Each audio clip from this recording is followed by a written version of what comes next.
Hey guys, and welcome back to our channel. And like promised, I'm going to sit here and discuss to you guys about our airline ticket dilemma.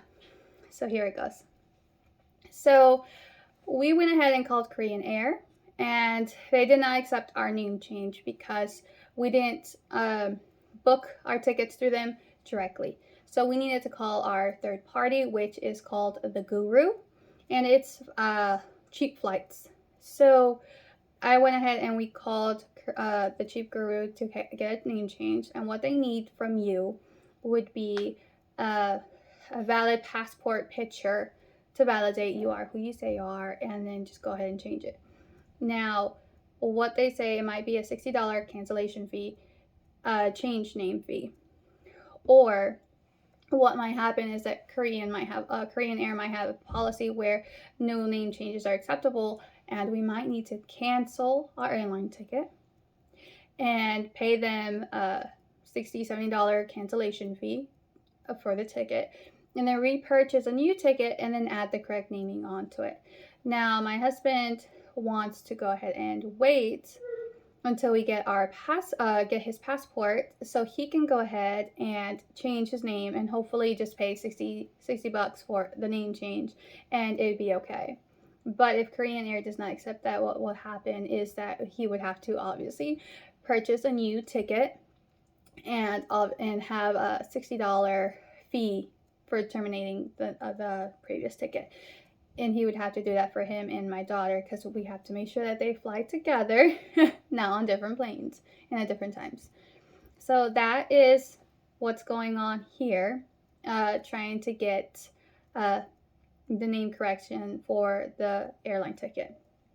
So what I'm getting off of it is that if you do international flights, your name has to match your passport, not your legal ID in the US or from wherever you're at, but it needs to match your passport. So because of that, this is why we're in this dilemma, because my husband has two different names. In the Philippines, his last name is Ramos, and in the United States, it's named O'Day. And because he was adopted, this is why you have the discrepancy here with the names, and this is where we're getting into trouble, I guess. So legally, you can use O'Day because it goes onto his ID, so they accept that. But when you're doing internationally, it doesn't match passport, then that's where they don't accept it. So they also did tell me, guys, that they are not going to accept an adoption paper that says Patrick Michael Adarius Ramos is Patrick Michael O'Day in the US. So they said no to that part. So I guess the people from the embassy might need to update some of their information, because Korean Air is not accepting adoption papers, because I guess they're not so understanding of the differences.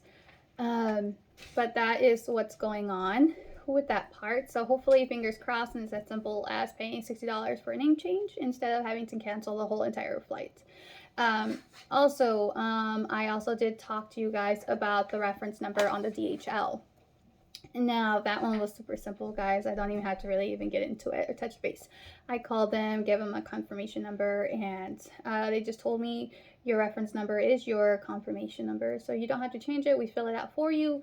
It's actually very simple. So you could leave it just blank, and you have no worries, guys.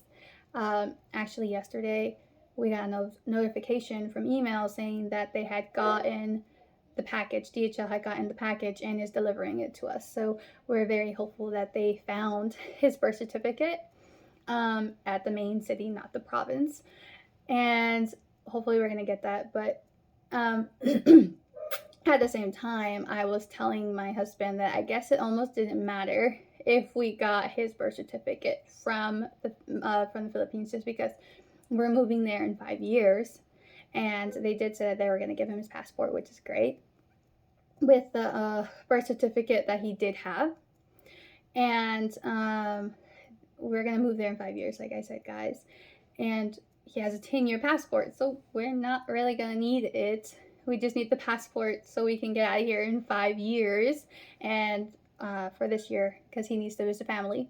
And he's going to go property shopping. So we're going to find some land there near the water, because as he told me that he wanted to live closer to the beach, and obviously the Philippines, I guess you can't go anywhere with being in a beach area unless you're in the main cities, because he said the bigger parts of the Philippines looks like over here you can go for hours and not touch an ocean, touch the water. But I would like to be more towards the ocean, so hopefully he finds something close. So we found a couple of them. They're like 5-10 minutes, but I won't get into that now, guys. But bought the tickets and the DHL. I am kind of happy about the stuff that they told me, and a little frustrated with some things. I think the airlines do need to be able to correct name changes a lot easier, especially for someone who made like a basic error or an error like ours, a mistake like ours. Name changing and not knowing which name to use from the US to the Philippines. They need to make that distinction a little more. I feel like it would be a lot more helpful for everyone. But that's all I had for this video. So have a great day, guys. Enjoy.